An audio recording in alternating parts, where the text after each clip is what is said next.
two stories to share with you about some buyers. The first story has to do with a guy named Mike who decided to send out a mass flyer in North River Heights, actually West River Heights. And he wrote a handwritten note with a red marker and said, "Hey, my name is Mike.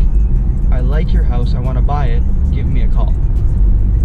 And two of my clients received that note.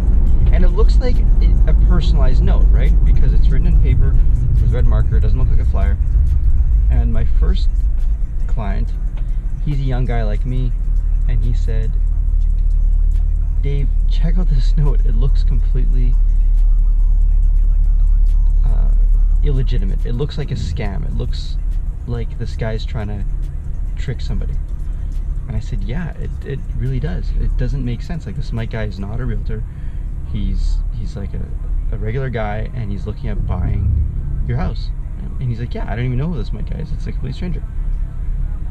And so I got an email literally an hour later from another client of mine. She's older, and she's somebody who basically fell for it. She said, "David, I got a referral for you. It's a long shot, but this guy named Mike, who I don't know, left me a note and says he wants to buy my house, and I'm sure he'd like to buy someone else's house because mine's not for sale, as you know." And I said, "Listen, it's a scam." My other client got the same note. This guy's looking at swindling somebody who's in financial distress or going through a medical challenge and needs fast money and doesn't want to go through realtors and go through that process of selling his or her property. He figures, hey, I can call this Mike guy, and this Mike guy can unload my house for me, make it really easy. The problem is Mike is not interested in helping anybody. Mike knows that that demographic is an aging baby boomer community predominantly, and many of them have starter homes under $300,000, and many of them are looking at making a change. They're looking at downsizing eventually, or moving into their kid's place, or moving into an apartment. Whatever the situation is, it's a natural transition for baby boomers to move from a house to something smaller and more practical for them. What Mike wants to do is cut out any representation helping the seller. He doesn't want you as a seller to get your realtor to represent you. He doesn't want even himself to use a realtor. He knows that he can probably buy your house for under fair market value. We know that market value is ultimately the value of a property. Whatever somebody pays for your property becomes the value. It is the value. We call that market value. Fair market value is what we feel is the value of your property if you were to sell it. It's based on market sales data. For example, let's say this house we think is worth $300,000. We don't know for sure. We pull the history on MLS, the last 3 houses that are similar square footage, similar area, same area, and say the same number of bedrooms, garage, no garage, whatever the comparable houses, the subject, the house in question, that's what we're comparing those sales houses to. We want to make sure that they're similar. And let's say the average sale price of the 3 is $280,000. Well, that tells us that most likely then the seller, you as a seller, would get closer to $280, not $300. So data helps the seller big time. You as a seller, when you want to sell your property, because it speaks to what is happening in the market. The market determines the value of your property every time. Mike is looking at swindling sellers. He wants you to unload your house for way under fair market value. So we talked about, say, $280. He might know that, depending on how knowledgeable he is and if he has access to MLS data with another realtor or whatever. He can look at that data and go, you know, I think it's best if I get it for $2.25. He's going to do his very best to not create a win-win deal. He wants to kill you as a seller and get the house as cheap as possible. And ultimately, he will want to flip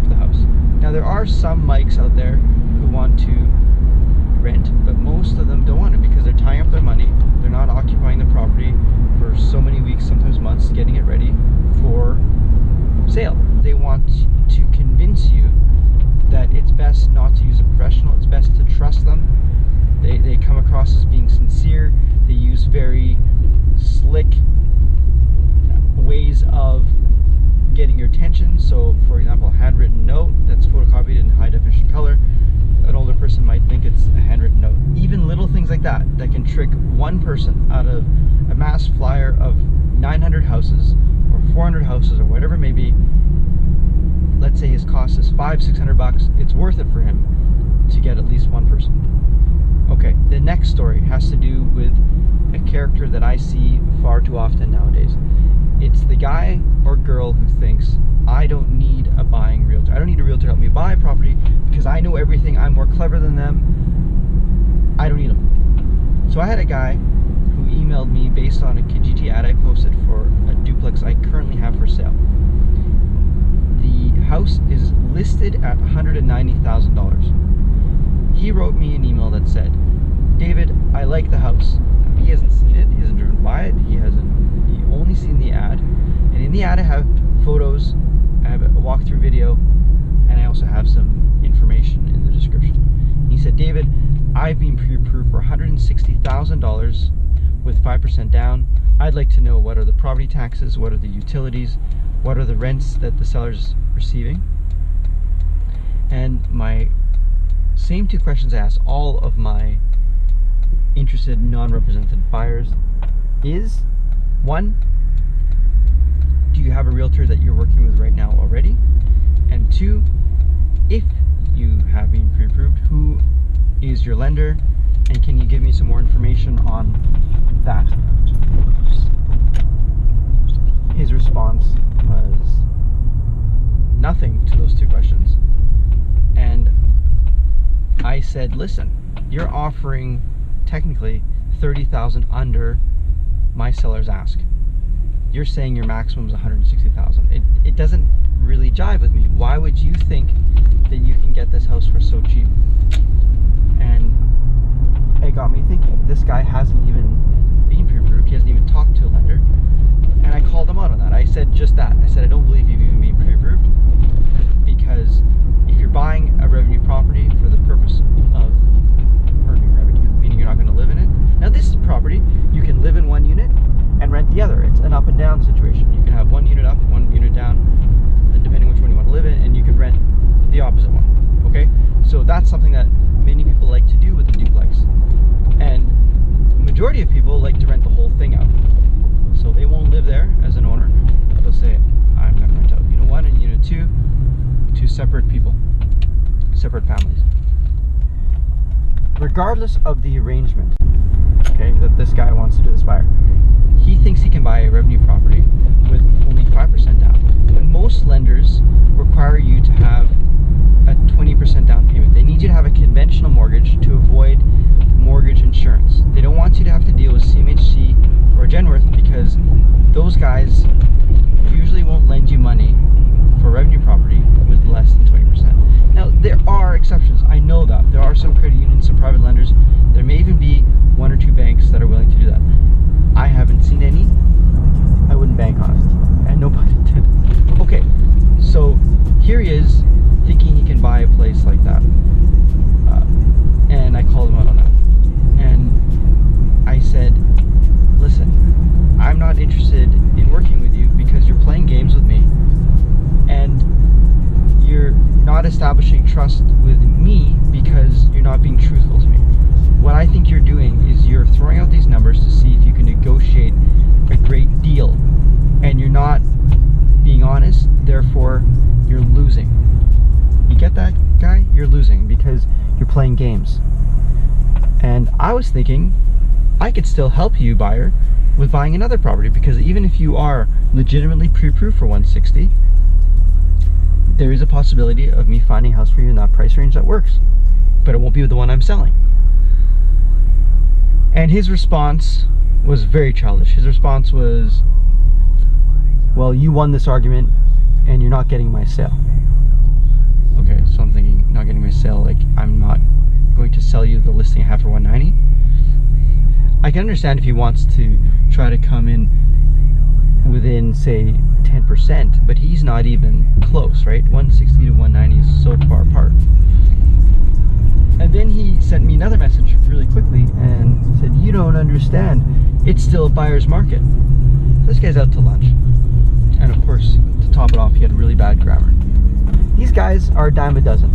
They think that they can do the job better than a guy like me. When you work with me as a realtor to help you buy property, it's completely free. And I help you avoid a lot of headaches that take a lot of time. And time is a very valuable asset for you. And I understand that. I listen to people. I know that time is very important. Here he is wasting his time communicating with guys like me that are too smart for him.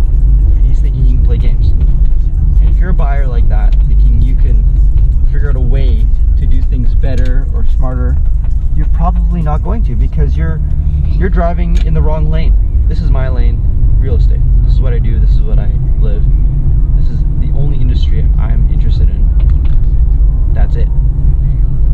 So if you're a buyer, you want to buy a property, whether it's a revenue property, right, or a property for yourself to live in, find a good realtor. Connect with that person. It's free. And it'll save you a lot of time. Hope this helped.